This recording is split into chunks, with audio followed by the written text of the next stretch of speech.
네, 자, 이메일 상담인데요. 그러니까 이제 상담 부분이 이제 사실은 좀 누적이 좀 되어 있는데, 한동안 이제 지금 바빠가지고 이렇게 못했습니다. 자, 오늘은 한번 상담해 드리도록 하겠습니다. 읽어볼게요. 낙찰받았는데 전미자가 연락이 안 되는 경우, 이렇게 이제 되어 있습니다. 얼마 전에 처음으로 낙찰을 받았는데 예상했던 것과 다르게 골칫거리가 생겼다. 예, 그죠? 근데 초보자가 예상했던 것이 있습니까? 그죠? 모든 것은 다 그 뜻밖인 상황들이 항상 생긴다는 거. 이런 걸로는 이제 크게 스트레스 받지 않는 게 좋습니다.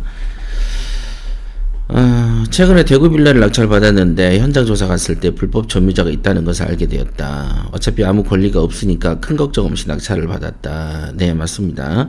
일단은 이제 경매를 대하는 태도가 있을 때 어떤 이제 점유자가 있다. 근데 이제 이 사람이 권한이 없다. 그죠? 권한이 없다. 또는 그냥 어떤 형태든 간에 우리가 책임지지 않는 점유자가 있다면 그걸로 이렇게 큰 장애가 돼서는 안 된다. 어떤 식으로든지 이제 법으로 다 풀리게 되어 있는 것이기 때문에 그렇습니다. 자, 낙찰을 받고 점유자의 전화번호를 알아내가지고 알아냈으니까 상당한 거죠. 전화를 걸어도 안 받는다. 네, 안 받을 때는 이제 여러 가지 방법이 있습니다만은 여기에 있는 것처럼 내용 증명을 보낼 수도 있고요. 내용 증명만 보내는 것보다는 당연히 이제 문자를 많이 보내는 것이죠. 문자는 보거든요. 그 다음에 이제 저 같은 경우는 예전 같은 경우죠. 요즘에야 이제 너무 이제 나이도 들었고 너무 경력이 많다 보니 굳이 이제 소모성의 에너지 소모성으로는 이제 명도를 하지 않습니다. 그냥 문자도 이렇게 하다가 그냥 법으로 진행하는 게 여러분들이 스트레스를 관리하는 데 있어서는 사실 좀 편하죠.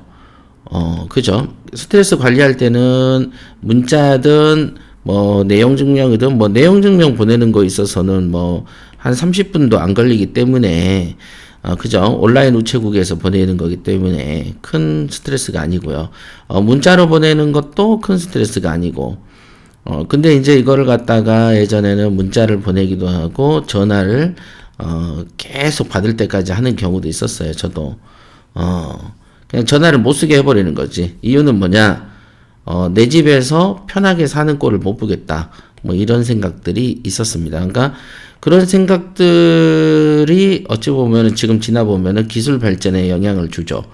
그러나 이제 많은 사람들이 이제 정신력도 그다지 강하지도 않고 스트레스에 대해서 견디는 어떤 지수도 약하기 때문에 그리고 이제 이 명도할 때의 스트레스로 이 좋은 경매라는 것을 멀리하게 된다는 이 단점 때문에 명도에 있어서 이렇게 조금 복잡하고 피곤한 부분을 통해서 경매의 기술이 높아지지만 그 높아진다는 그 기술을 높이는 게 일반인들의 목표는 아니더라고요. 보니까 일반적으로 경매 투자하는 사람들은 기술을 높게 해야 해서 고수가 돼야지라는 생각은 잘 안 하고 그냥 경매나 한 건 해야 되겠다라는 생각 정도로 하시는데요. 경매로 고수가 되려면 이 어떤 이런저런 어떤 다양한 경험들이 좀 필요하거든요. 그러니까 이제 이런 경험들을 누구나에게 다 너도 해봐라고 할 수는 없기 때문에 일반적으로는 문자나 내용 증명하고 그냥 법으로 한다. 이렇게 코스를 잡는 게 좋습니다. 그죠? 이거는 이제 고수가 되려면 여러 가지 테스트를 여러 가지 어떤 형태의 명도 과정을 거치면 좋겠습니다만은 그건 이제 연마 과정이라고 봐야 되는데 대체적으로는 문자, 내용 증명, 법 이렇게 순서를 밟아가시는 게 좋겠습니다.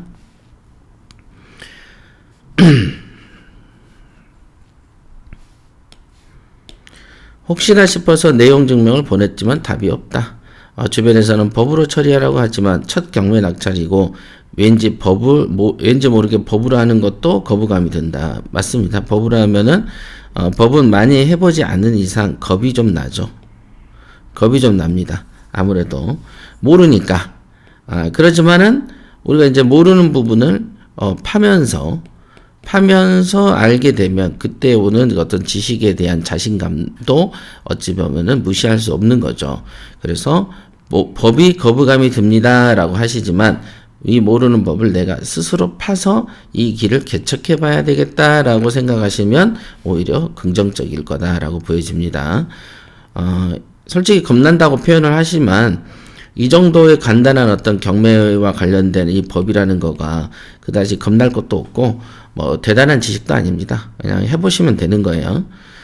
정말 이때쯤이면 법으로 가는 게 맞을까요? 네, 맞습니다. 법으로 하시는 게 맞고, 요즘 굳이 가서 서로 다툴 필요도 없고, 옛날에는 이제 우리는 가지 그냥.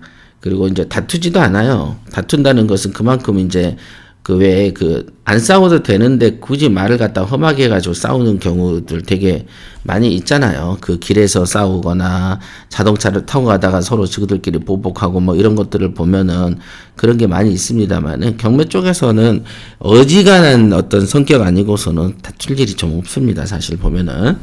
알아듣게 서로 얘기하면은 부드럽게 얘기하면 되는 거지. 뭐 서로 강도도 아닌데 그잖아요. 강도 같으면 남의 물건을 뺏는다지만 이 집에서 사는 사람이 어차피 이게 내 집이다. 내가 집을 뺏을 수 있다. 내가 돈을 뜯어내겠다라는 생각 자체가 하기가 어렵습니다. 그러니까 가능하면 이제 대화가 다 거의 끝나지만 그래도 일반적으로 뭐 시간이 허락하지 않는다. 장소가 허락하지 않는다. 나는 이제 낯선 사람하고 대화하기가 힘들다. 그러면 그냥 법으로 진행하는 게 좋습니다. 예. 그러니까 이 법이라는 거가 은근 편하죠. 은근 편하기 때문에 당연히 겁나더라도 알아내버리고 익숙해져 버리면 되는 거기 때문에 그러면 이 모든 고민이 없어진다. 자, 그러니까 법에 대해서 익숙해지고 익숙해져라. 그 다음에 알아내라. 이렇게 이걸로 정리하도록 하겠습니다.